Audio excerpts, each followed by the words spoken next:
Good morning friends, চলে আসলাম তোমাদের সামনে একটা নতুন রেসিপি নিয়ে। আবার আমার শর্টকাটের রেসিপি, যেটাকে শনিবার দিন আমরা নিরামিষ খাই, তাই নিরামিষ পনির রান্না। দেখো, আমি পনিরগুলো সাদা তেল দিয়ে লাল লাল করে ভেজে নিয়েছি। এরকম করে ভেজে নিয়েছি, সেটা দেখো।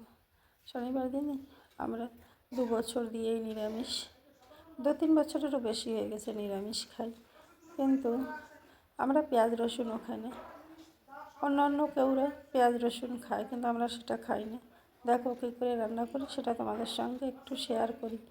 শনিবার দিন আমরা পুজোও দিয়েছিলাম তো আমাদের বাড়ি, তাই একটাই তরকারি বানিয়েছিলাম, কারণ পনিরের তরকারি আর কিছু বানানোর সময়ই পাইনি। আর করলা সিদ্ধ, আমরা তো দুজন খাই নাই, আমি আর আমার হাজব্যান্ড উপোস ছিলাম। আমার ছেলে আর আমার শাশুড়ি মা, আমরা দুজনই খেয়েছি।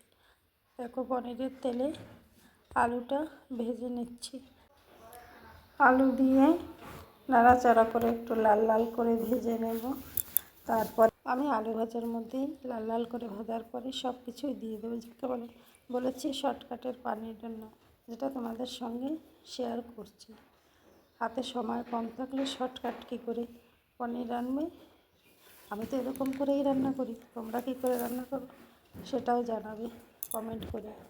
আমার তো এরকমই সহজ মনে হয়, কেন পুজোর অনেক কাজ, সকাল দিয়ে সব কাজই করতে হবে, তাই জলদি আলুটা হলুদ দিয়ে লাল লাল করে একটু ভেজে নেব, কারণ আমার তো এটাই সুবিধা মনে হয়। তোমাদের কীরকম সুবিধা মনে হয় সেটা একটু কমেন্ট করে জানালে আমার কাছে অনেকই ভালো লাগবে। কিছু আমিও জানবো যে কী করে শর্টকাট রান্না করা যায় পনিরের তরকারি। দেখো, হলুদটা দিয়ে আলুটাকে একটু নাড়াচাড়া করে আমি মটরশুঁটিগুলো প্লেন জলে ভিজিয়ে রেখেছি, নর্মাল জলে। আর মশলাটা রেডি করছিলাম ওদিকে, তোমাদেরকে দেখানো হয়নি সেটা।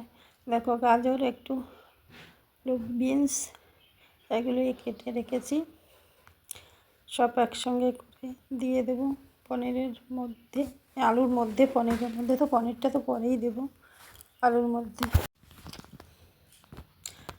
আলুটা নাড়াচাড়া করে দেখো সবগুলো জিনিস ওর মধ্যে সবজি দিয়ে দিলাম, তার মধ্যে একটু আদা গ্রেট করে দিয়ে দিলাম, যাতে আমরা তো নিরামিষ খাই, আদাটা দিলে একটু ভালোই লাগবে, টেস্ট আসবে। তারপরে পনির মশলা, হলুদ গুঁড়ো, লঙ্কা গুঁড়ো, সব কিছুই এক এক করে দিয়ে দিলাম।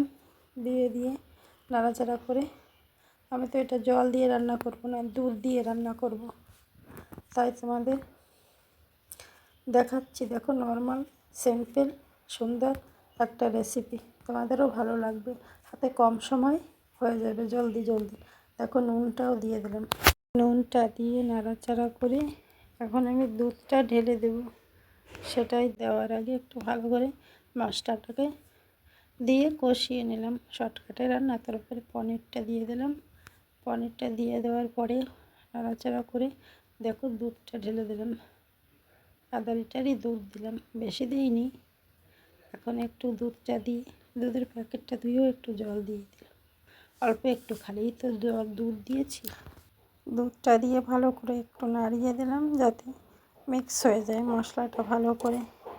দেখো, ফুটে উঠেছে, আমার রান্নাটা প্রায় কমপ্লিট, কারণ কষিয়েই রান্না করে ফেলেছি। দুধ দেওয়ার পরে অত একটু জাল দেওয়া লাগে না, যদি সবটুকুই দুধ দেওয়া যায় তাহলে অল্প 5-10। দেখো, আমার আলু মটর পনিরের নিরামিষ সিম্পল তরকারি কমপ্লিট। এখন গরম মশলা, একটু জিরে পাউডার ও একটু ঘি দিয়ে নামিয়ে ফেলব। তোমাদের যদি ভালো লাগে একটু ধনেপাতাও দিলাম, সেটা বলা হয়নি। দেখো, একটু ঘি দিয়ে এখনই নামিয়ে নেব। তোমাদের যদি ভালো লাগে আমার এই রেসিপিটা কমেন্ট করে জানাও। ভিডিওটা ভালো লাগলে লাইক করবে, কমেন্ট করবে ও আমার চ্যানেলটাকে সাবস্ক্রাইব করে আমার পাশে থাকবে। সবাইকে ধন্যবাদ আমার ভিডিওটা দেখার জন্য। দেখো, একটু গরম মশলা দিয়ে নামিয়ে নিলাম।